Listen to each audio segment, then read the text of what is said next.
জীবনের কঠিন সময়গুলোতে না নিজেকে যতটা পারবেন গোপনে রাখার চেষ্টা করবেন।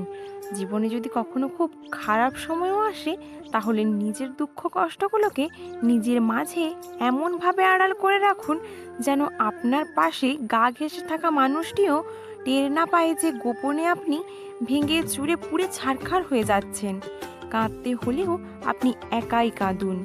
মানুষ এখন বড়ই নির্দয়। ভেঙে যাওয়া মৌচাকে ঢিল মেরে আরও বেশি তারা আনন্দ পায়। যদি জানে যে আপনার মনে দুঃখ রয়েছে, কষ্ট রয়েছে, সেই কথাগুলো শুনে আর তারও বেশি আনন্দই পাবে।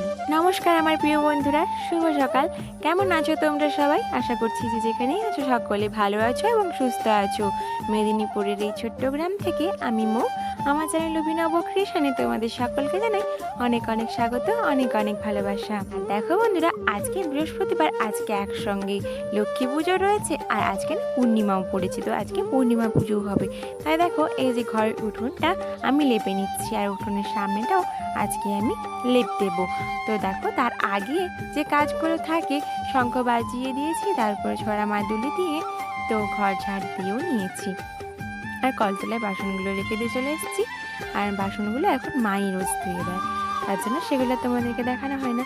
তো দেখো এখন না আমি এই যে ঘরটাকে লেপে নেব। যাই হোক বন্ধুরা, আজকে না আমি দুটো কমেন্টে রিপ্লাই দেবো। তো এই প্রথমবারই আমি কমেন্টে রিপ্লাই দিচ্ছি। তো এক দিদি ভাই সুলেখা চ্যাটার্জি নামে, তো উনি আমাকে প্রায় সব ভিডিওগুলোতে খুব ভালো ভালো কমেন্ট করে থাকেন। তো উনি একটা ভিডিওতে কমেন্ট করেছেন যে তোমার ভিডিওর অপেক্ষায় থাকি। তো অনেক অনেক ধন্যবাদ দিদিভাই তোমাকে। তোমাদের এই কমেন্টগুলোই না আমার মানে একটা এনার্জি হয়ে দাঁড়িয়েছে। তোমাদের এই কমেন্টগুলো দেখেই আমি একটা মানে নতুন জোশ পাই মনে, যে নতুন নতুন ভিডিও করার জন্য। আর নিবেদিতা নামে এক বোন বলেছে যে তোমার ভিডিওগুলো দেখতে খুব ভালো লাগে। তো তোমাকেও অনেক ধন্যবাদ বোন। তো তুমি ভালো থাকো আর এভাবে সুন্দর সুন্দর কমেন্ট করতে থাকো, তাহলেই না আমি একটু মনের জোর পাবো। তো অবশ্যই তোমরা আমার পাশে থেকো। আর দেখো বন্ধুরা, ঘর লেপা আমার প্রায় শেষেরই পথে। আর এই বাসি কাজকর্ম সারার পরে 5-10 মিনিটের মতো আমি না একটু নিজেকেই টাইম দিই। তো ওই সময়টাতে আমি কী করি, ব্রাশ নিয়ে বেরিয়ে পড়ি একটু প্রকৃতির মনোরম দৃশ্যগুলো উপভোগ করতে। তো কোথাও যাই না, আমাদের ওই পুকুর পাড়টার দিকে চলে যাই।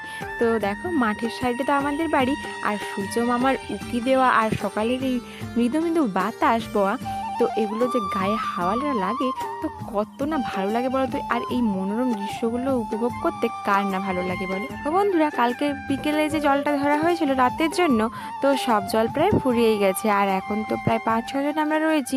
তো ওই জলে না হয় না, আর বালতির জল থাকে, তো ওগুলো রান্নার কাজে লেগে যায়। আর ওই যেটুকু থাকে আর ওগুলোকেও খেতে চায় না, তার জন্য সকাল সকালেই জলটা আজকে ভরে নিচ্ছি। তারপরে দেখো কলপাড়টা না খুব নোংরা হয়ে আছে, কলপাড়ের এই দিকটা। তো কয়েকদিন তো দেখছোই যে বিকেলের দিক করে আর দুপুরের দিক করেও মাঝে মাঝে চলে আসছে ঝোড়ো বাতাস। তো বৃষ্টি তো মাঝে মাঝে ঝিমঝিমিয়ে হচ্ছেই, আর তার সঙ্গে ঝোড়ো বাতাসটা তো রয়েছেই। তার জন্য দেখো গাছের সব পাতাগুলো টুকটুক করে তো খসে পড়ছে। তো সব নোংরা হয়ে আছে, সেগুলোকেই আমি না একটু পরিষ্কার করে নেবো। আর কিছু ঘাস টাস হয়ে আছে, ওগুলোকে উপরে ফেলে দেবো আর সাইডের দিকটা পরিষ্কার করে নেবো। এই যে কলপাড়ের এই দিকটাতে পাম্পের গাছটায়, তো এখানে না আমি থালকুনি পাতার গাছ চারিয়ে রেখেছি। তো থালকুনি পাতা না সকাল সকাল খালি পেটে 2-3টে করে খেতে পারলে খুব উপকার দেয়। তো এখন তো আমার রোজকার দিনে সঙ্গী হয়ে দাঁড়িয়েছে তো গ্যাসের ওষুধ, ওইগুলো খেতে খেতে না এগুলো খাওয়ার কথা মনে থাকে না। তো যখন তখন খাই, আবার মানে বেশিরভাগ টাইমে মনেই থাকে না। তো তবুও খাই না খাই, লাগানো রয়েছে, তো যখন দরকার পড়বে এখানে হাতের কাছে পাওয়া যাবে। তো আরও কিছু গাছ পোতার আমার ইচ্ছে রয়েছে। তো যেমন ধরো ওই যে ব্রাহ্মী শাক, আর হচ্ছে ধন্বন্তরি পাতা, তারপরে হচ্ছে পুদিনা পাতা, তো এইগুলো লাগানোর ইচ্ছে রয়েছে। তো এই শাকটাতে কল্পনার দিকটাতে লাগাবো ভাবছি। তো যাই হোক বন্ধুরা, দেখো এখানে এখন পরিষ্কার করে নিই। তারপর দেখো এই যে জ্বালানিগুলো দেখছো, এইগুলো ভাঙবো মানে কুঁচোবো।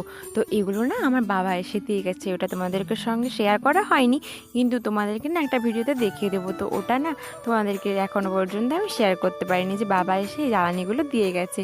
তো ওদের না অনেক গাছ কাটা হয়েছিল, ঘর হচ্ছে ওদের পাকা বাড়ি, তার জন্য অনেক গাছ কাটা হয়েছিল, তার জন্য অনেক ডালপালা মানে থেকে গেছে।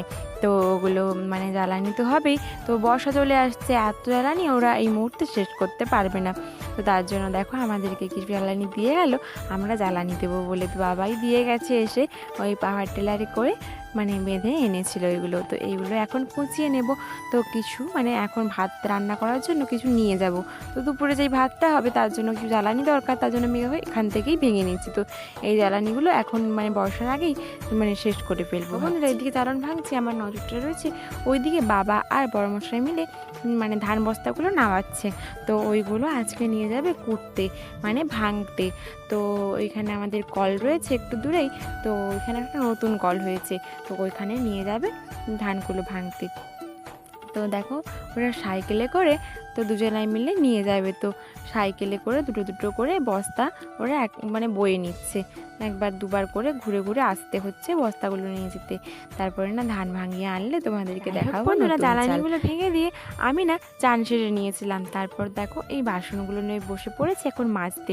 আজকে পূর্ণিমাও রয়েছে আর বৃহস্পতিবারও রয়েছে, তাই ভাবলাম দেখো সব বাসনগুলোকে আজকে একটু তেঁতুল দিয়ে মাজবো। তাই দেখো একটা খড়ের লাতা তৈরি করে নিলাম। এই লাতা দিয়েই না তেঁতুল দিয়ে বাসনগুলোকে প্রথমে আমি মেজে নেবো ভালো করে। তারপরে কি করবো বলো তো, শুকনো ছাই দিয়ে ঘষবো। তো প্রথমে তেঁতুল দিয়ে মাজলে যে মানে ভেতরের বাসনের উপরে দাগগুলো হয়ে যায়, দেখবে কেমন একটা দাগ হয়ে যায়, শ্যাওলা শ্যাওলা জমে যায় যেমন সেরকম দাগগুলো। তো ওই দাগগুলো উঠে গেলে তারপরে মানে শুকনো ছাই দিয়ে ঘষলে খুব সুন্দর চকচকে হয়ে যায় বাসনগুলো, প্রায় নতুনের মতনই। তো নতুন কি একবারে হয়? নতুন হয় না, কিন্তু মোটামুটি চকচক করে। তো দেখো বাসনগুলো এখন আমি মেজে নিলাম। তো বন্ধুরা আজকে না তোমাদের একটা খুশির খবর দেবো আমি। তো বাসনগুলো মাজতে মাজতেই ভাবলাম যে তোমাদেরকে খুশির খবরটা দিয়ে নিই আগে। তো আমার আর তর্স হচ্ছিল না তোমাদেরকে জানানোর জন্য। তো খুশির খবরই সত্যি, এটা আমার জন্য বড় একটা খুশির খবর। তো তোমাদের ভালোবাসার জন্যই আজকে এটা সব সম্ভব হয়েছে। তো সেটা হলো যে আমার 1K সাবস্ক্রাইবার পূরণ হয়েছে। তো খুব তাড়াতাড়ি তোমরা আমাকে অনেক ভালোবাসা দিয়েছো। কিন্তু দেখো বন্ধুরা, আমি যেমনই খুশি হয়েছি তেমন কিন্তু আমার ওয়াচ টাইমটা না এখনও পূরণ হয়নি। তো আমারও কিছু ভুল রয়েছে, যে আমি প্রথম থেকেই শর্টস ভিডিও বেশি আপলোড করেছিলাম, তার কারণে তো মানে লং ভিডিওতে তেমন একটা ভিউজ এখনও আসছে না। তো প্লিজ তোমরা আমাকে একটু সাপোর্ট করো, যাতে আমি ওয়াচ টাইমটাও 4000 ঘন্টা ওয়াচ টাইমটা খুব তাড়াতাড়ি না কমপ্লিট করে ফেলতে পারি। আর মানে ওই যে সোনার হরিণ যে চাবিকাঠিটা, মানে জাদুর চাবিকাঠি গুপ্তধনের, তো সেটা যেন আমি খুব তাড়াতাড়ি পেতে মানে পারি। তার জন্য তোমাদের সাপোর্ট, তোমাদের ভালোবাসা অবশ্যই প্রয়োজন। তো তোমরা প্লিজ একটু সাপোর্ট করো আমাকে। তো দেখো মানে এখনও মানে এই 1000 মাত্র হলো সাবস্ক্রাইবার, এর মধ্যেই মানে অনেকেই বলতে শুরু করে দিয়েছে তুমি কি এখন টাকা পাচ্ছ, তুমি কত টাকা করে পাচ্ছ। তো মানে এরকম মানে অনেকেরই কোশ্চেন রয়েছে, তো কমেন্টে নয়, তো আমি মানে এগুলো রিয়েলি ফেস করছি, ঠিক আছে। তো মানে এই মুহূর্তে অনেকেই বলেছে, কিন্তু দেখো আমি এখনও কোনো পেমেন্ট পাইনি। এই তো মাত্র আমার সবে 1000 সাবস্ক্রাইবার পূরণ হলো, আর এখনও মানে ওয়াচ টাইম কিছু পূরণই হয়নি। তো তারপর মানে কত দূর এটা, মানে এই সবে 1000 হয়েছে, তো আরও কত কিছু বাকি আছে, কত কাঠখড় পোড়ালে তারপরে গিয়ে ওই সোনার হরিণ হাতে আসবে। তো এটা কি আর চারটিখানি কথা বলো? তো তোমরা একটু ভালোবাসা দিও প্লিজ, তাহলেই দেখবে আমি নিশ্চয়ই একদিন আমার লক্ষ্যে পৌঁছাতে পারবো। তো নিম্ন মধ্যবিত্ত পরিবারের বউদের আর কি স্বপ্ন, কি আশা থাকে বলো? তো যেটুকু নিয়ে এই মানে ইউটিউবে আসা আমাদের। বন্ধুরা আমার কিন্তু কোনো উচ্চ আকাঙ্ক্ষা বা আশা নেই, আমি নিজের পায়ে নিজে একটু দাঁড়াতে পারলেই মোটামুটিভাবে হলো। তো যাই হোক বন্ধুরা, তোমাদের সঙ্গে গল্প করতে করতে দেখো আমি ঠাকুরের বাসনগুলো মেজে ধুয়ে রেখে দিয়ে দেখো মানে মন্দিরটাকেও ধোয়া মোছা করে নিলাম। তারপরে মন্দিরে পুজোও দিয়ে নিয়েছি, আর পুজোর জোগাড়ও করে রেখে দিয়েছি, পুরোহিত মশাই আসবেন পূর্ণিমা পুজো করতে। তারপরে দেখো এই যে মোচাকে নিয়ে পড়েছি, মোচাটাকে আগে কাটবো বলে, তাই এই যে এই দুটো গাছে না আমাদের নতুন মোচা হয়েছে, দুটো গাছে হয়েছে জানো তো, আর দুটো গাছে না আমার লাগানো, জানো তো। খুব আনন্দ হয় যখন নিজের লাগানো গাছে নিজেই ফল পেতে পারি। তো তারপরে দেখো এই মোচাটাকে আজকে পারলাম, আর এদিকে দেখো বড়মশাইরা চলে এসছে ধান কুটিয়ে নিয়ে, আর আমি ছুটতে চলে গেলাম চালগুলো কেমন হয়েছে দেখতে।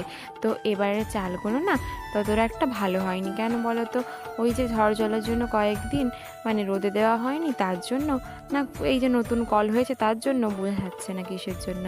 তো একটু চালগুলো না ভেঙে ভেঙে গেছে, তবুও ভালো হয়েছে। তো ঘরের চাল সব সময়ের জন্য সুখ, তাই না? দেখো বন্ধুরা, এদিকে দুটো মোচা নিয়ে বসে পড়েছি কাটতে। তো ভাবছিলাম কোনটা কাটি, দুটো মোচা দিয়ে কী করবো। তো একটা পারতে পারছিলাম না, ভাই ওটাকে পেরে দিল। তারপরে দেখো এই যে একটা ছাড়িয়ে নিলাম, একটু বড়া করব। ভাবছিলাম ঘন্ট করব, কিন্তু দেখো একটু কুমড়ো না কাটা রয়েছে, বাবা কালকে দিয়ে গেছিলো। ওই জ্বালানির সঙ্গে এসছে, বাবা দিয়ে গেছিলো কুমড়ো কাটাটা। তো ওই কাটা কুমড়ো তো থাকবে না, তার জন্য ওটার ঘাট করব, মানে কুমড়োর তরকারি। আর এই যে এটার না বড়া করব। তো আজকে একটু নিরামিষ খাওয়া হবে, তো মানে পেঁয়াজবিহীনে। তো তার জন্য এটা শুধু মোচা, মানে মোচাটাকে বড়া করব, পেঁয়াজবিহীনে বড়া করব, খেসারির ডাল দিয়ে হবে। দেখো মোচাটাকে আমি ভালো করে বেছে নিচ্ছি। তো মোচাতে এই সুঁট টাইপের গুলো থাকে, ওইগুলো না বের করে দিতে হয়, ওগুলো তো খাওয়া যায় না। আর একটা দেখো নিচে পাপড়ির মতো থাকে, তো ওটাকেও বের করে দিতে হয়, ওটা খাওয়া যায় না। তো নরম যেগুলো সেগুলোর খাওয়া যায়, কিন্তু ওই ডাঁটিটা তো কোনোটারই খাওয়া যায় না, নরম হোক আর বুড়ো হোক। তো দেখো এই যে আমি সাইডের মোচাগুলো না আগে খুলে নিয়েছি। তো ওগুলো বেশি থাকবে না, কালো কালো হয়ে যাবে বলে সাইডেরগুলো দুটো থেকেই খুলে নিয়ে আজকে বড়াটা করব। তাও দেখো ওগুলোকে ভালো করে বেছে নিয়ে কুটে কেটে নিই, তারপরে রান্না চাপাবো। দেখো বন্ধুরা, রান্না না চাপিয়ে দিয়ে এখন না মিষ্টি কুমড়োটা কেটে নিচ্ছি। তো ডাল সেদ্ধ বসিয়েছি আর ভাতটা বসিয়েছি, আর এখন মিষ্টি কুমড়োটা কেটে নিচ্ছি, তো ঘন্ট করব বলে। আর মোচাটা আমি আগে কেটে রেখে দিয়েছিলাম। তো দেখো মিষ্টি কুমড়োটা কেটে নিই, তারপরে মোচার বড়াটা করব। দেখো বন্ধুরা, মোচার বড়াটা করার জন্য আমি আগে থেকেই মোচাটাকে নুন হলুদ মাখিয়ে রেখে দিয়েছিলাম, যাতে মোচাটা একটু নরম হয়ে যায় আর কোষ্ঠে জলটা বের হয়ে যায়, তার জন্য। তো দেখো যেহেতু মানে আগে থেকেই লবণ মাখানো ছিল, তার জন্য কম করে একটু লবণ দিলাম, আর দিয়ে দিলাম খেসারির ডালটা বেটেই রেখেছিলাম। তারপরে দেখো দিয়ে দিচ্ছি অল্প একটু বেসন, আর ঝালের জন্য লঙ্কার গুঁড়ো, হলুদ গুঁড়ো, আর দিয়ে দিলাম জিরে। তারপরে দেখো ভালো করে মেখে ওটাকে না ভেজে নেবো। এদিকে দেখো আমি রান্না করছি, আর ওইদিকে এসছে বরফওয়ালা। তো দেখো আমাদের এদিকে একটা বাক্সতে করে, ছোট্ট বাক্সতে করে তো বরফ বেচতে আসে। এই বরফগুলো না 5 টাকা করে। তো এগুলো না আমরা এগুলো দেখলে ছোটোবেলার স্মৃতিগুলো না খুব মনে পড়ে যায়। ছোটোবেলায় এগুলো তো আমরা খুব বাড়ি করে নিতাম। দেখো বন্ধুরা, পুরোহিত মশাই না একটু বিকেল করেই না পুজো করতে এসেছিলো। আর আমি সকালে যে ফুলগুলো রেখে দিয়েছিলাম, সেগুলো না আমি লোকের বাড়ি থেকে এনেছিলাম, সেগুলো একেবারে দেখো শুকিয়েই হয়ে গেছে। তারপরে পুরোহিত মশাই বললেন যে আমি ফুল এনেছি, ওইগুলো দিয়ে পুজো করে দেবো। তো পুরোহিত মশাই পুজো করলেন। তারপরে দেখো আমাদের বাড়িতে কীর্তন করতেও চলে এলো। তো দেখো তোমরা তো জানোই, তোমাদেরকে আগের ভিডিওতে বলেছি যে আমাদের বাড়িতে প্রত্যেক পূর্ণিমা করে এই যে কীর্তন করতে আসে। তো ওনারা এখন এসছেন। বন্ধুরা, ওনারা কীর্তন করে যাওয়ার পরে আমি একটু বসে পড়লাম সাজুগুজু করতে। তো সব কাজ আমার সারা হয়েই গেছিলো, বিকেলে পুজোর আগে সব সেরে নিয়েছিলাম। তো তারপরে দেখো এই যে বসে পড়েছে একটু চুল চিরুনি করতে। তো সাজুগুজু বলতে দেখো চুলটা চিরুনি করলাম, আর ছোট্ট মতো গফা করে নিলাম। এইটুকু চুলে আর কত বড়ই বা গফা হবে, তো গফা মতো করে নিলাম। তারপরে দেখো টিপটা লাগিয়ে নিয়ে সিঁদুর একটু লাগিয়ে নিলাম। তারপরে একটু না আলতা পরবো, আজকে বৃহস্পতিবার রয়েছে আর পূর্ণিমাও তো রয়েছে, তার জন্য না আলতা পরবো। আর আলতা পরতে তো আমার বরাবরের জন্যই ভালো লাগে। কার কার ভালো লাগে অবশ্যই কমেন্ট করে জানাবি, অবশ্যই মেয়েদের। তো দেখো ভিডিওটা এই পর্যন্তই। ভিডিওটা ভালো লাগলে অবশ্যই চ্যানেলটা লাইক সাবস্ক্রাইব করে দিও। আর দেখা হচ্ছে পরের একটা ভিডিওতে। আর হ্যাঁ, চ্যানেলে যারা নতুন বন্ধু রয়েছে তাদেরকে জানাই অসংখ্য ধন্যবাদ। আর চ্যানেলে তোমাদেরকে অনেক স্বাগত গো, তোমরা পাশে থেকো আমার কিন্তু সবাই মিলে। তো দেখা হচ্ছে পরের একটা ভিডিওতে। সব ভালো থেকো, সুস্থ থেকো, আর সবাইকে ভালো রেখো।